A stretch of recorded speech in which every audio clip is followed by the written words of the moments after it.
Hi everybody, welcome back to Real Estate Investing Adventures. Why? Because real estate is fun and it's always an adventure. For those of you joining me again, welcome back. If you're new to my channel, who the heck am I? My name is Jurek. I'm a real estate investor. I travel all over the country helping investors just like you get their first deal done or take their real estate investing business to another level. So it's a pleasure that you're joining me here today for my A through Z series on how to get a deal done, how to do a deal, giving you tips, techniques, and strategies from A through Z, how to get that deal done. Well, today, what are we going to talk about? We're going to talk about the letter J, like Joe, okay? But we're not going to talk about Joe in the beginning here. We're going to talk about judgment. What is judgment? Sometimes when we're looking at properties, people will look at what I call pre-foreclosures. Somebody has fallen behind on making a payment or two or three on their property, and the lender is looking to foreclose. We talked about that a little bit earlier. And they're going to ask the courts to give them a judgment. Now, the judgment may include the mortgage amount. It can include penalties. It could include late fees. It could include interest. It could include court costs. It could include attorney fees. So for sake of argument, imagine that somebody has a mortgage. They fell behind on it. Sometimes when it hits 3 months, rather than ask for the individual to catch up where they have to make $3,000 or $4,000 payment, they call the entire amount outstanding due. So imagine if somebody can't come up with $3,000 to make their payment to catch it up, now they're going to come up with maybe $200,000 because the lender calls the entire amount due. They can add on to that judgment or add the courts to add additional costs. Like we had just talked about, all those type of fees and maybe even admin type of fees, administrative type of fees. So even though the amount owed is $200,000, the final judgment can be well in excess of that. Could be $205, $210, $215, $220. Whatever they file and request, whatever they deem that's true and adequate costs, they can ask for. And what's basically going to happen is that final judgment will be for that amount. And say the court grants a judgment of $219,000, that lender is going to be able to try to recover $219,000. If they can't, if nobody purchases the property at an auction for more than that, then the property will revert back to that lender.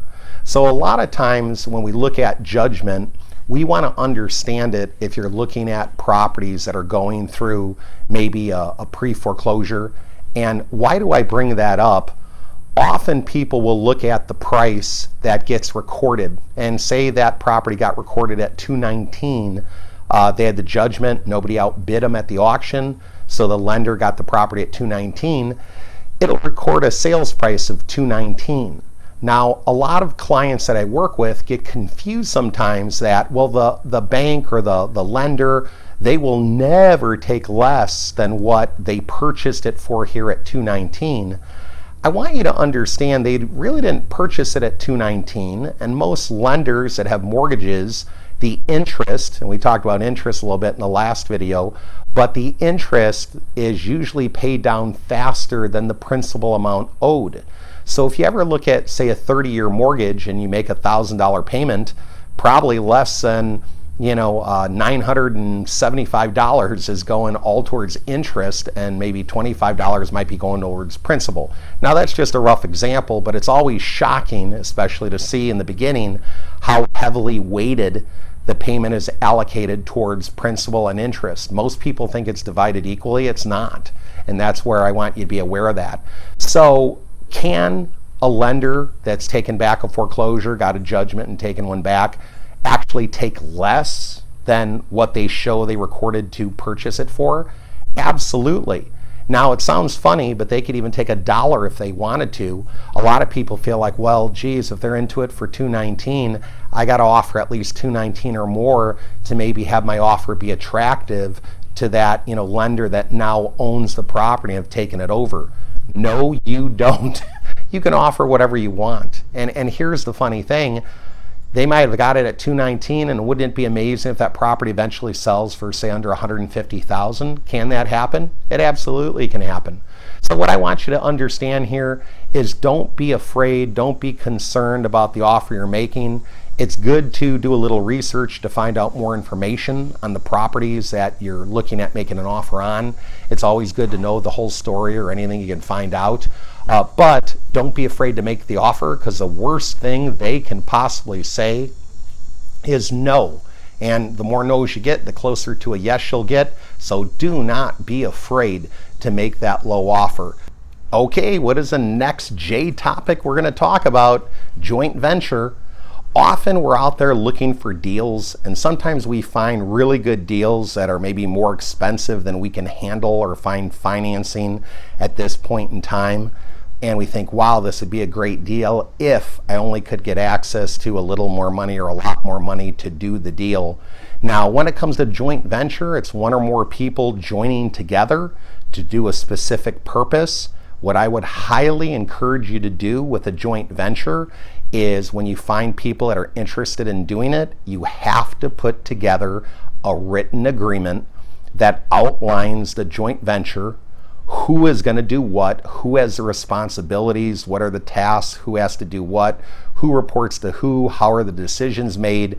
Most importantly, how will the profits or the losses be distributed to the individuals within doing the joint venture. And what I would highly encourage you to do is go to a good real estate attorney and have the real estate attorney draft up a joint venture agreement for any project that you're looking at doing, say a buy, fix, and flip.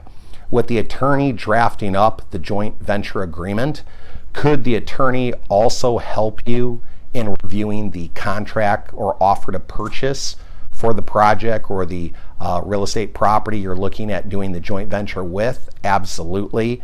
Do most real estate attorneys also, could they handle closings when you have the actual closing on the property? They can. So often, as you're out there looking at properties, you may find deals that are bigger, or you may find deals that you're not able to do. Maybe it's a multi-family unit and they're maybe over $1 million or something of that nature. I do have to tell you a story about one that I had found years back. I had called on a property, and as I spoke more and more to the realtor handling the property, the realtor said, well, actually, this particular owner has about 18 properties they inherited, and they don't want them. So I thought, wow, that's great. Is that a motivated seller? But the realtor told me they don't want them. Absolutely it was. Now, he had said they would like to just sell them all as a package. They would consider breaking it up.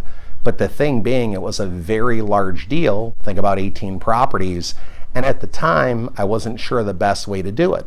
Well, now one of the options definitely could be a joint venture, where I go in with one or more people. We form this agreement. We form this venture where we're going to acquire these properties, maybe renovate them, sell them off one by one.